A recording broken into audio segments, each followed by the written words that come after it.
Dear students, welcome to RMS education. আজকের এই সেশনে আমি তোমাদের সাথে খুবই ইম্পর্ট্যান্ট একটা ইনফরমেশন শেয়ার করতে চলেছি, আর সেটা হলো তোমাদের ওয়েস্ট বেঙ্গল পুলিশের কনস্টেবল পদে নিয়োগে রিক্রুটমেন্ট প্রসেসে এক আমূল পরিবর্তন নিয়ে আসা হয়েছে। দেখো, এতদিন ধরে তোমরা যে খবরটা চারিদিকে আনঅফিসিয়ালিভাবে শুনছিলে, আজকে কি পরিবর্তন নিয়ে এসেছে West Bengal police recruitment board, সেটা কিন্তু অফিসিয়ালিভাবে বোর্ড কিন্তু জানিয়ে দিয়েছে। তো সেই নোটিশটাই আমি তোমাদের সাথে আজকে ডিটেলসে শেয়ার করতে চলেছি। তো তোমাদেরকে বলবো পুরো ভিডিওটা প্রথম থেকে শেষ অবধি দেখতে থাকো, সবটাই আমি ডিটেলসে আলোচনা করব। আশা রাখবো এই ভিডিওটা তোমাদের জন্য খুবই হেল্পফুল হবে। তাহলে চলো আজকের এই সেশন শুরু করা যাক। তো ডিয়ার স্টুডেন্টস, এই হলো সেই অফিসিয়াল নোটিফিকেশান যেটা government of West Bengal home and hill affairs department থেকে পাবলিশ করা হয়েছে।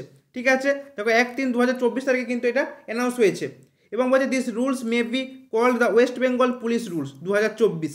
ঠিক আছে, তো এই নোটিফিকেশানটার ইম্পর্টেন্ট সেকশনগুলো আমি তোমাদের সাথে কিন্তু আলোচনা করতে চলেছি। তো প্রত্যেকে প্রথম থেকে শেষ অবধি ভিডিওটা দেখতে থাকো, তোমাদের যাবতীয় ডাউট আমি ক্লিয়ার করে দেবো। তো এবার আমি দেখো তোমার সাথে যেটা শেয়ার করতে চলে সেটা হচ্ছে এলিজিবিলিটি ক্রাইটেরিয়া কী লাগছে। The applicant must B a citizen of India, তোমাকে ভারতের নাগরিক হতে হবে এবং বলছে মেল, ফিমেল এবং থার্ড জেন্ডার ক্যান্ডিডেট প্রত্যেকেই কিন্তু eligible to apply for the post of constable. মানে এই যে ওয়েস্ট বেঙ্গল পুলিশের কনস্টেবল পদের জন্য কিন্তু মেল, ফিমেল এবং থার্ড জেন্ডার ক্যান্ডিডেট প্রত্যেকেই কিন্তু এলিজিবল। ঠিক আছে, এবং দেখো এজের ক্ষেত্রে কি বলছে যে এজ লাগবে কিন্তু 18 থেকে 30 বছরের মধ্যে। ঠিক আছে, যেটা আনরিজার্ভ ক্যাটাগরিদের, এবার যারা কাস্টে রয়েছে তাদের ক্ষেত্রে যে রিল্যাক্সেশনগুলো রয়েছে সেগুলো কিন্তু থাকছেই। ঠিক আছে, এবং তোমার জানুয়ারি 1 তারিখের মধ্যে কিন্তু তোমাকে 18 থেকে 30 তারিখের মধ্যে 30 বছরের মধ্যে কিন্তু বয়সটা হতে হচ্ছে। ঠিক আছে, নেক্সট তোমাদের যেটা বলছে এডুকেশনাল কোয়ালিফিকেশান। ঠিক আছে, দেখো বলছে the applicant must have passed Madhyamik examination from the West Bengal board of secondary education or its equivalent examination.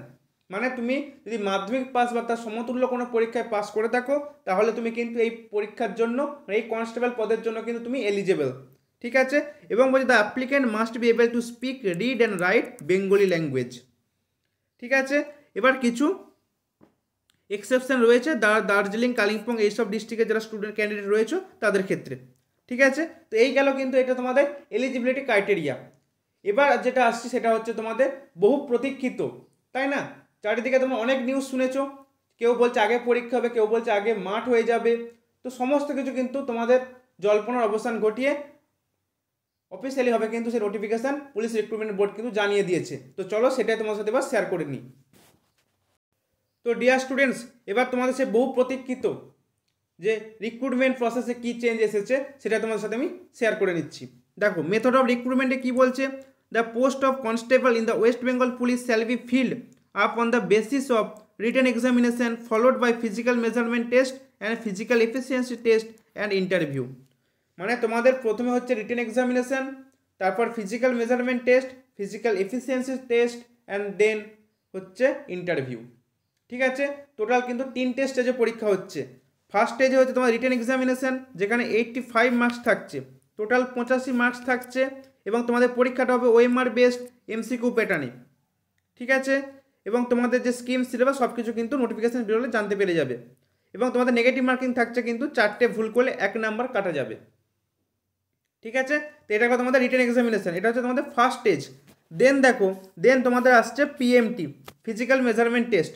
ঠিক আছে, তো এখানে দেখো মেল ক্যান্ডিডেটদের জন্য যারা অল ক্যাটাগরি স্টুডেন্ট রয়েছে তাদের 167 সেন্টিমিটার হাইট লাগছে এবং তোমাদের এটা চেস্টটা উইথাউট এক্সপেনশনে 78 সেন্টিমিটার এবং উইথ এক্সপেনশনে 83 সেন্টিমিটার। ঠিক আছে, এবং ওয়েট থাকছে তোমাদের 57 কেজি। ঠিক আছে, এটা অল ক্যাটাগরি স্টুডেন্টদের জন্য এক্সেপ্ট কিন্তু এইসব যারা গোর্খা, গাড়োয়ালি, রাজবংশী এবং শিডিউল ট্রাইব রয়েছে তাদের বাদ দিয়ে। ঠিক আছে, এবং তাদের জন্য দেখো কী থাকছে, তাদের জন্য লাগছে হাইট 160 সেমি এবং চেস্ট হচ্ছে 76 সেন্টিমিটার উইথাউট এক্সপেনশন এবং 81 সেন্টিমিটার উইথ এক্সপেনশন। ঠিক আছে, এবং তোমাদের ওয়েট থাকছে 53 কেজি। ঠিক আছে, তো এবার আমি চলে যাব ফিমেল ক্যাটাগরি ক্যান্ডিডেটদের ক্ষেত্রে কী কী রয়েছে। দেখো এখানে ক্যান্ডিডেট ফর অল ক্যাটাগরিসের জন্য রয়েছে 160 সেন্টিমিটার। দেখো তোমাদের যে যারা এই অল ক্যাটাগরি স্টুডেন্ট রয়েছে তারা অনেকে ভাবছে যে হাইটটা একটু তোমাদের কমানো হবে, কিন্তু দেখো নতুন নোটিশে কিন্তু কোনো রকম কিন্তু হাইট তোমাদের কিন্তু কমানো হয়নি, 160 সেন্টিমিটারই কিন্তু রয়েছে। ঠিক আছে, এবং তোমাদের ওয়েট দেওয়া হয়েছে 49 কেজি। ঠিক আছে। এবং যারা এই কাস্টের মধ্যে পড়ছো, গোর্খা, গাড়োয়ালি, রাজবংশী এবং শিডিউল ট্রাইব, তাদের ক্ষেত্রে হাইট দেওয়া রয়েছে 152 সেন্টিমিটার এবং ওয়েট দেওয়া রয়েছে 45 কেজি। ঠিক আছে, তো এটা গেল ফিমেল ক্যাটাগরি যারা ক্যান্ডিডেট রয়েছে তাদের। এবার আমি চলে যাব যারা থার্ড জেন্ডার ক্যাটাগরি রয়েছে তাদের জন্য। দেখো, তাদের হাইট থাকছে 163 সেন্টিমিটার, ওয়েট থাকছে 52 কেজি এবং যারা এইসব কাস্টের মধ্যে পড়ছে তাদের 155 সেন্টিমিটার হাইট এবং ওয়েট হচ্ছে 48 কেজি। ঠিক আছে, এবার দেখো যারা এক্সেমটেড ক্যাটাগরি রয়েছে তাদের ক্ষেত্রে কিছু রিল্যাক্সেশন রয়েছে, একটু চোখ বুলিয়ে নিও। ঠিক আছে, তো এই গেল কিন্তু পিএমটি। এবার আমি চলে যাব তোমাদের ফিজিক্যাল এফিসিয়েন্সি টেস্ট, পিইটি। দেখো সেম রয়েছে, কোনো রকম কোনো চেঞ্জ আসেনি। 1600 মিটার দৌড়াতে হবে মেল ক্যাটাগরি ক্যান্ডিডেটদের জন্য 6 মিনিট 30 সেকেন্ডে এবং যারা ফিমেল ক্যাটাগরি ক্যান্ডিডেট রয়েছে তাদেরকে 800 মিটার দৌড়াতে হবে 4 মিনিটে এবং যারা থার্ড জেন্ডার ক্যাটাগরির ক্যান্ডিডেট রয়েছে তাদের ক্ষেত্রে 800 মিটার দৌড়াতে হবে 3 মিনিট 30 সেকেন্ডে। ঠিক আছে, তাহলে দেখো ফিজিক্যাল এফিসিয়েন্সি টেস্টে কিন্তু কোনো রকম কোনো পরিবর্তন আসেনি, যেমন আগে ছিল সেম রয়েছে। ছেলেদের 1600 মিটার 6.5 মিনিটে, মেয়েদের 800 মিটার 4 মিনিটে এবং যারা থার্ড জেন্ডার ক্যাটাগরি ক্যান্ডিডেট রয়েছে তাদের 800 মিটার 3 মিনিট 30 সেকেন্ডে। ঠিক আছে, তো এই গেল কিন্তু তোমাদের পিইটি। এবার দেখো, এবার আমি চলে আসছি তোমাদের নেক্সট স্টেজ হচ্ছে ইন্টারভিউ। তোমাদের ইন্টারভিউ থাকছে কিন্তু 15 নাম্বার। ঠিক আছে, তুমি যখন যারা পিইটি এবং পিএমটি কোয়ালিফাই করবে তারা নেক্সট স্টেজ তোমাদের ইন্টারভিউ এবং সেখানে থাকছে তোমার কিন্তু 15টা নাম্বার। ঠিক আছে, তো এবার আমি চলে আসছি তোমাদের ফাইনাল মেরিট লিস্ট। ঠিক আছে, যে তোমাদের ফাইনাল মেরিট লিস্টটা কীভাবে সাজানো হবে। দেখো, তোমাদের final merit list of professionally selected candidates shall be prepared on the basis of the total marks obtained by the candidates in the written examination and in the interview.